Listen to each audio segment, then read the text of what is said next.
Hello everybody and welcome back to World of Warships Legends. My name is Spartan Elite 43 and tonight we are taking our very first look at the brand new Tier 8 Russian battleship Navarin. Now keep in mind, these are test ships. The next couple of videos I'm going to be doing are in testing, meaning they are subject to change and they are temporary. If you rent them, they will be taken from you. So keep that in mind. A lot of people forget about that. So if you do these rentals, just know that they will be taken from you at the end of the rental period. So keep that in mind. Hence the rental side of things, right? But the main reason these ships are being brought in the way they are is because they are being tested. They want as much data on these ships as possible so that they can bring them out into the best light that they can. That being said, let's get into our commander. We're running not Lev Galler. We're running Mikhail Kadyrov. I know, crazy. We're running a secondary commander. Woo! On a brawling Russian battleship. I know, it's crazy. Now, I'm not saying this is the best way to play the ship, but it's fun. So let's get into it. Running Mikhail Kadyrov. We are also running Franz von Hipper, and we're running Haruna as our inspirations. Now, again, if you don't have Haruna, there are other inspirations you can use. Swap it out as needed. You can just choose whatever the heck you want, right? There are so many goddamn commanders, it's hard for me to keep track of. But we're running not one for the nuisance. We're running Porcupine. We're running Collective Labor. We're running Master Mechanic, and we're running Fight Fire with Fire. Okay? For our loadout, we're running Secondary Battery Mod 2. We're running Steering Gears Mod 2. We're running Concealment System Mod. And we are running the Secondary Battery Mod 3. Now, obviously, I did not turn this into an epic secondary module for this particular battle, but you can imagine how it gets better throughout the fight the more damage you do. And I think that this would be a good ship for a epic module. Now, a lot of people have been asking me, how do you turn things into epic? Okay, it's only for your fourth slot. When you go over the fourth slot, whatever you're choosing, you press X. You can upgrade it to an epic, and it costs 500 steel. And then if you want to go from epic to legendary, it costs another 2,000 steel. So just keep that in mind. Okay? Now, let's look at our loadout. We have 5 heals with this build, and we have 4 enhanced secondary targeting boosters.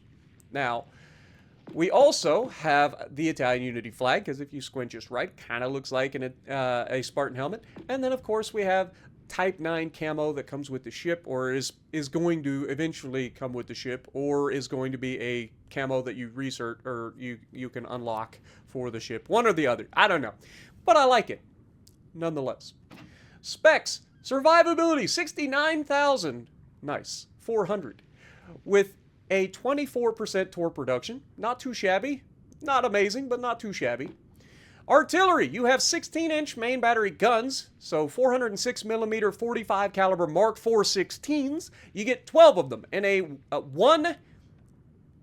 It's a 3x4 configuration. Each turret has 4 guns, but you have 1 gun at the front and 2 at the rear. Okay, so you have a total of 12 guns, but they are split awkwardly, okay? Firing range, 16.7 kilometers with this build. That is the biggest drawback of this build.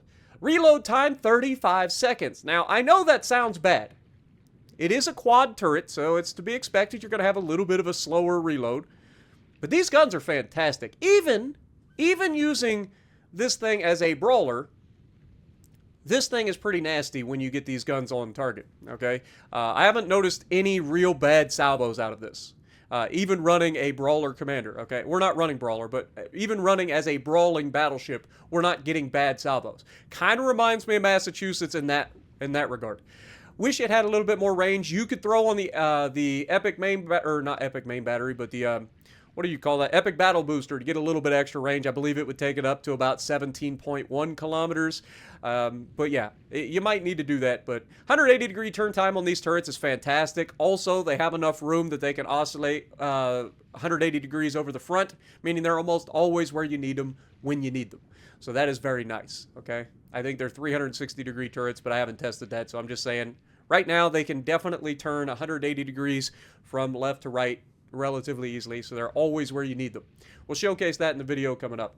HE shell maximum damage is 5850 with a 41% chance to set fires with the main guns.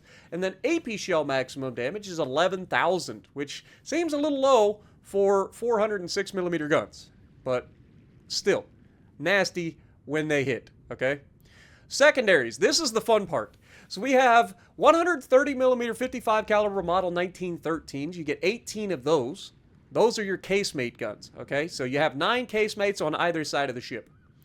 They reload in just 4.8 seconds with this build, firing out to 11 kilometers, doing 1,800 maximum damage if they pen anything, which they're only 130 mils, so they don't pen a lot at these higher tiers, but they can eventually, or they can occasionally.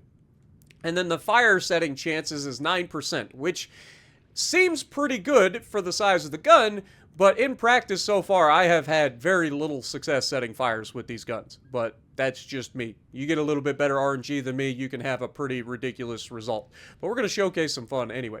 But you also have 130mm 60 caliber BL-101s, and you get 16 of those in a 8x2 configuration. So you have 8 guns on either side of the ship that are in a dual gun turret.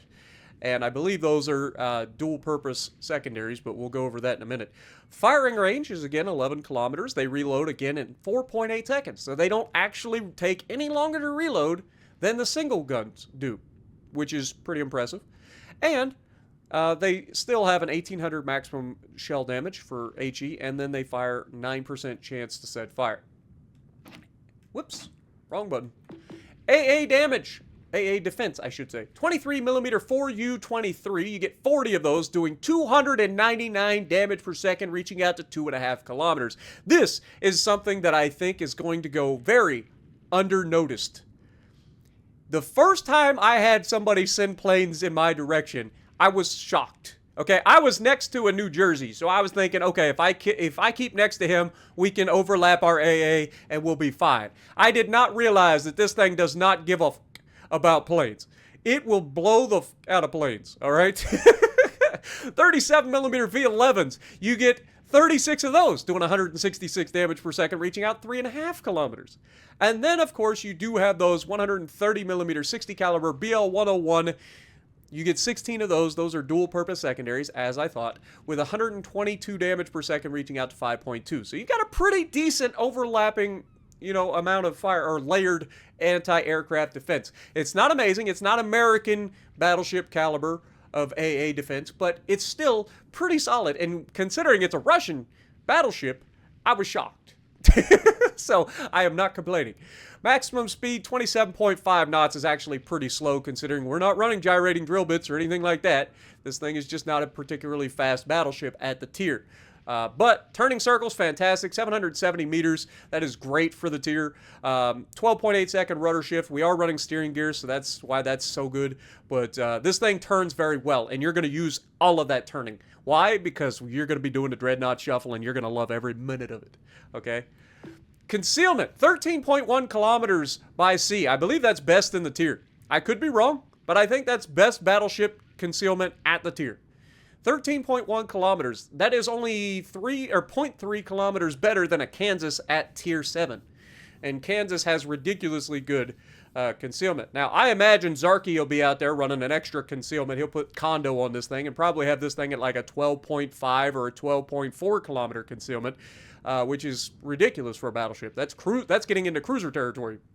But either way, it's very good for a battleship, especially at these higher tiers.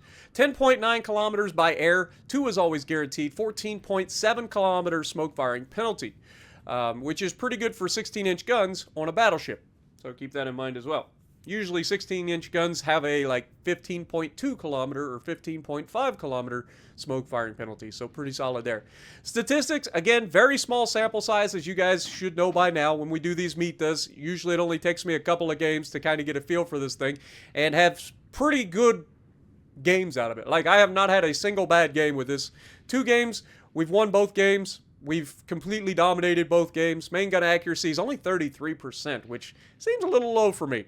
But, I don't know. I didn't feel like it was that bad, which, I mean, for a battleship, that's not up there with my best battleships, but still, doesn't feel like it's that low. Average destroyed, 2.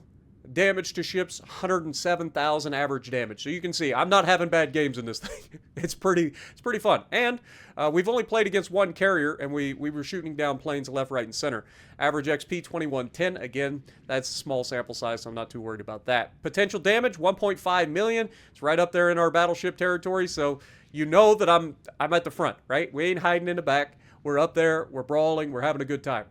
So let's look at the armor, and that is the part of this ship. Sorry, that is the part of this ship that is going to shock most people. This thing is armor to the gills. All right. So first of all, you got a 32mm bow, which is pretty normal for any high-tier battleship. So 32mm bow, only overmatchable by Yamato and Musashi, right? We know this. But it's also got what some people call an icebreaker. I call the extended belt, whatever. But it's 113 millimeters. Ain't nobody overmatching that. Period. All right? And if you notice, this is slightly angled armor on this ship. Look at that gigantic torpedo bulge, by the way, underneath the waterline. That is absurd. Okay? Ain't no German shells plunging into the water and going through that. Ain't happening. But that being said, this thing also has a turtleback armor. Look at that. Didn't see that coming, did you? Now, that is a little bit misleading. Yes, it has a turtleback armor scheme, but it's still a Russian battleship. You get caught broadside, you're going to know about it, okay? So don't do it. I have Citadel'd one of these up close and personal. I haven't taken a Citadel yet, but I have Citadel'd one of these up close and personal with these guns, so I know it's possible. So don't rely on that turtleback to save you. Dreadnought shuffle. Wait for the enemy to fire, close the angle, ricochet all the bounce all the shells, ricochet all the fun, and then open up, get those 12 guns on target, and absolutely decimate what's firing at you. It's hilarious. We're going to showcase it in this match, don't worry. But as you can see, casemate is armored to the gills. We've got a 340mm belt and a 32mm upper belt. Okay, so keep that upper side plating, upper belt, whatever you want to say. So the only thing that you have to worry about when angled is Yamato or Musashi. Okay, that is the only thing that overmatches you. Otherwise, if you angle properly, ain't nothing going through. It's hilarious. It's funny. Just learn to close the door on people, and if you do that, you're going to have a good time in this ship, I promise. But yeah, as you can see, still classic Russian battleship Citadel. Do not rely on your turtleback to save your life, okay? This is not a German turtleback. It's a Russian turtleback. It's a lie, okay? You go broadside, you die. Throwing that out there for those interested. Overview. Secondary reach, above average secondary battery range. This is a secondary brawling battleship. Do not get it twisted. And don't forget, one of the big keys to Russian battleships in general is anytime they're within 12 kilometers, they get a boost to their accuracy, okay, of their main guns. So keep that in mind. If you're within 12 kilometers, which let's be honest, we're brawling, we want to be within secondary range, so we want to be within 11 kilometers of people, you're going to get a boost to your main gun accuracy, okay? And that boost feels pretty good in this ship. Full circle. Main battery turrets can rotate a full 360 degrees, which is what we were talking about. Look at these turrets. See that spacing? That means those turrets are almost always going to be where you need it, when you need them. And they're pretty fast for battleship turrets when it comes to traverse as well. So, I'm enjoying this thing. I ain't gonna lie. This has been a breath of fresh air for Tier 8 Russian battleships especially. Because I don't really care for any of the Russian battleships at Tier 8. I think they're all pretty meh. But this thing's been fun. Hidden, good concealment. We already talked about that. This thing has probably best at tier. I'm not 100% sure, but I'm pretty confident it's at least in the running for best at tier concealment for a battleship. Okay. Navarin. In February of 1914, work on a new battleship design commenced, with the primary focus being to arrange 16-inch guns in a quadruple gun turret. The secondary battery comprised of 5.1-inch 130mm guns produced by the Obukov factory, while the main turrets were positioned along the ship's center line. Because of the outbreak of World War I, no ships of this design were laid down. She was designed in 1915. So let's take a look at her. She's definitely an interesting design. I wouldn't say she's pretty. She kind of looks like an overgrown destroyer by the way her ship is set up. And by that, I mean she's got one gun at the front, she's got her superstructure, she's got the secondary tower as well as the funnel, and then she's got the guns at the back, which kind of remind me of how a destroyer is set up in terms of these, you know, the overall layout. However, do not get it twisted. This is not a destroyer, unless, of course, you're referring to the fact that if you go broadside to this thing, you're going to be destroyed. I'm telling you, don't do it. This thing is nasty, and I love this camo. I ain't gonna lie. This camo is pretty fire for this. I don't know why you would need a forest-style camo on a ship in the ocean, but hey, maybe they plan on beaching this outside a forest. Who knows? But still, I like it. I can't hate it. And with that, let's take a look at it as we go around her. I mean, I like this ship. I ain't gonna lie. You guys know, again, small sample size. It is difficult to brawl and get within secondary range at these higher tiers without giving yourself up to be absolutely annihilated. But as you get better at it, this thing becomes pretty nasty. And having all of that armor, if you know how to use it, it's hilarious. And with that being said, let's get to the gameplay. Alrighty, so we're going to be on Northern Waters. Not the best map for a brawling secondary style battleship, alright? But I've teased you guys enough. It's time to show you what this ship is capable of. And we're going to do it under not the greatest of circumstances. It's going to require some gambling, and it's going to require some interesting choices to be made. But the outcome means that we did what we had to do, alright? So, with that being said, let's go forward, shall we? Are you guys looking forward to it? I'll be honest, I did not see these test ships coming, okay? It's been a while since we've done a rental and tested some new ships, so I'm happy for it. This is easy content, man. I love taking new ships out, having a good time, testing weird builds out, and I know a lot of people got on me for yesterday's video. Spartan, how dare you use a fancy premium commander on a ship to showcase it when you should be playing nothing but vanilla commanders because not everybody has the fancy commanders. God darn you people get on my nerves sometimes. Like y'all don't understand that there are levels, okay? There are levels. I love you guys, but content dictates one thing over another, right? I like to showcase the ship at its best using the premium commanders, and then I almost always do like an experiment later on where I get more, you know, more different commanders involved. So look forward to me getting a full secondary build involved on the cruiser. I know. It's going to be fun. It's going to be interesting. It's going to be different. Probably going to end in tragedy. But as you can see, we've already shot down five planes. Now, we do have a New Jersey right next to us, so part of you are probably going, pardon, you're right next to a New Jersey, you guys are overlapping your AA, so you're clearly going to shoot down a lot of planes. This isn't proving anything. Okay, I hear you. I hear you, and I understand. But we are going to push forward, and you're going to see right out the gate, we have a Georgia, we have an Anhalt, we have an Atlantico. There's a lot of bad guys out here that are trying to do me bad, and that's not to mention the Graf Zeppelin that's over here. Now, fortunately for me, that Graf Zeppelin, ouch, you little turd burglar, that Georgia just slapped me pretty good. That wasn't even a Citadel, that was just him getting a full penetration for 9,000 damage, which is not ideal. But, as you can see, I'm being a little bit precautious here, you know, or cautious, I should say. I'm taking precautions and being cautious as we use our first damage con. Now, here, I'm going to waste my secondary a little bit. I thought that I'd be able to get this, but again, Russian, okay? Laser beams, right? We don't have firing arcs, okay? There is no such thing as a Russian ship firing over top of this island except for maybe Chapayev or something like that. Like, we just can't do it. We don't have that. We have laser beams. Secondaries are no different. They fire almost exactly at the target. They have very little lob to them. Good news is they tend to hit, even against faster targets like destroyers, as we take a pretty nasty hit. I am selling out to get rid of this freaking Atlantico. I want him gone, right? We have the rear guns. Remember, the rear guns are around the island, so we're able to get that shot around. Get rid of him, all right? Atlantico's a problem. The sooner we get rid of him, the better. Now, you will notice that there was a destroyer in the middle. I didn't know what that destroyer was at first. I didn't get a chance to see it. But then, as I commit to the turn, the Iowa gets spotted. Ouch. Again, no Citadel, but Not an ideal scenario, right? Now let's showcase what our guns are capable of against a broadside battleship. American battleship captains, how many times you gonna get slapped before you realize you can't sail broadside? Stop it. Get help. Watch a couple of my videos to learn how to angle the motherfucker, okay? But yeah, this Iowa is just getting yeeted. I've citadeled him. Of course, my citadels don't hurt nearly as much.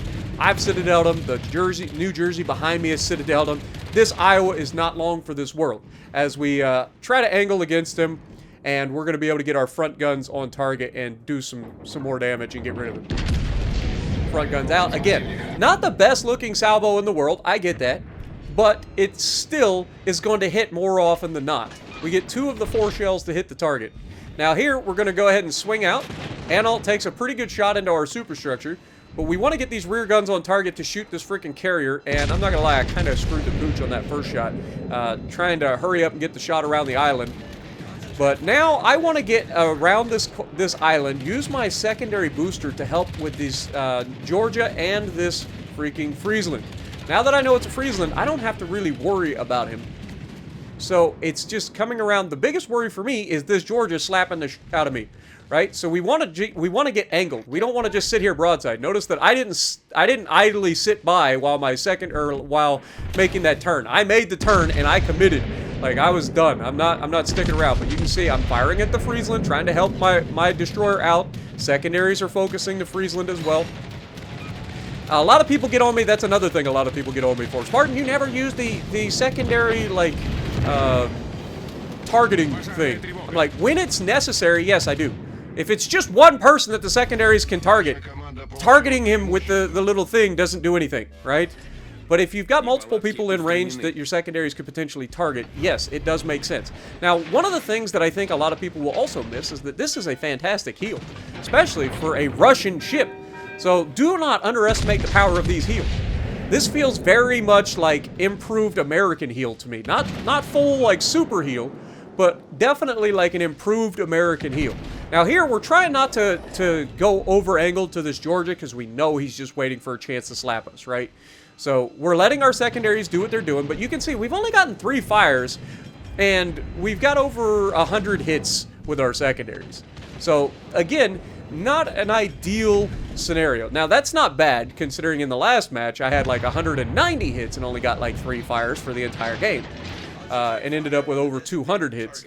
But yeah, it was one of those games where it's just RNG. Anytime you're in a fire setting sort of mood, whether it be your brawling battleships or whatever, you're relying on RNG to set fires. But Anhalt, this guy is a thing. This is your average Anhalt player right here. Dude just comes around the corner full broadside, doesn't give a f that anybody's out here. Just like, I have a gajillion hit points, I have armor, torpedoes, and lots of guns, I'm gonna use them all. Fair enough. I will farm you for your stupidity. Again, not saying the guy's stupid, just saying average Anhalt player, okay? I don't even have the Anhalt, but every single Anhalt player I have ever played against is exactly like this. They just go full broad. It's like a GK. Now, the Anhalt decides to shoot me here, which is not ideal. He gets a pretty nasty salvo against us. We were slightly over-angled. He gets a lot of pins. But we also punched him right in the face, and our secondaries continuing to do what they're going to do. That's the thing. Like, once you get these secondaries rolling, they just never stop. And these secondaries don't seem to get knocked out as easily as a lot of other secondaries, as the Graf Zeppelin gets himself killed by a Velos. Kind of funny. But these secondaries don't seem to get destroyed quite as easily as a lot of ships do. But I thought this was going to be a ram. I'm not going to lie. I thought they were going to ram each other, but fair enough. Fair point to our fair play to our guy for dodging and not going for the ram there. Allows me to get some more damage. We absolutely crush the Anhalt's broadside, and then our battleship just continues to do what he's doing. And this is a Tirpitz, by the way. I don't know how that Tirpitz hasn't torped the out of this guy, but whatever. Maybe he just felt like he wanted to kill him with his secondaries and guns. Fair play. Again, not going to complain. The end result is worth it. Now, again, in this match, you'll see that I have damage con single fires a lot.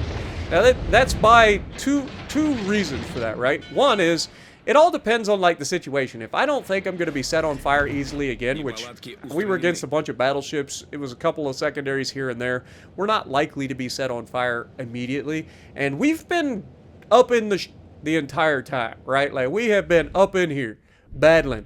So we have needed as much health as possible. So putting out a single fire, while risky, we were able to get away with it in this particular match. I don't recommend always putting out single fires. You guys know this. I talk about it all the time. Putting out a single fire is almost a surefire way to end up with double or triple fires. Now, we do have fight fire with fire, so that reduces the fire damage taken, as well as means that if they get triple fires while we're on damage control cooldown, we're fine. Now here, Velos comes around the corner. He's got us, and watch what I do here. I was about to fire, but he smokes up and runs into the island. Now, we know this man has torped. If I had fired my guns there, he gets to sit there and farm me, right? He knows exactly where I'm at for at least 20 seconds.